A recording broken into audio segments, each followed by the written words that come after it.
சூப்பரான முருங்கீரை சாம்பார் பார்க்கலாம். அதுக்கு குக்கரில் தண்ணி விட்டு 1/4 கப் பருப்பு 1/4 கப் பைத்தம்பருப்பு சேர்த்து மஞ்சத்தூள் சேர்த்து வேக விட்டுருக்கேன். பாருங்கள், கட் பண்ணி வச்ச முருங்கீரை, வெங்காயம், தக்காளி எல்லாம் எடுத்து வச்சுருக்கேன்.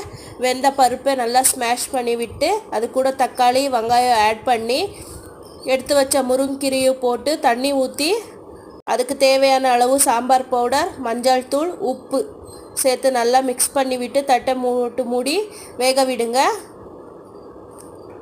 மதியத்தில் ஒரு இடு திறந்து நல்லா கலரி விடுங்க, இல்லைன்னா அடி பிடிக்கும். பாருங்கள், கீரை வெந்துடுச்சு. இது நல்லா கொதி வந்ததும் இறக்கி இதுக்கு ஒரு தாளிப்பு கொடுத்துடுங்க. அதுக்கப்புறம் சூடான சாதத்தில் போட்டு சாப்பிட்டா சூப்பராக இருக்கும். யாருக்கெல்லாம் முருங்கீரை சாம்பார் பிடிக்கும் கமெண்ட் பண்ணுங்கள். அப்புறம் யார் வீட்டில் எல்லாம் முருங்கை மரம் இருக்குது கமெண்ட் பண்ணுங்கள்.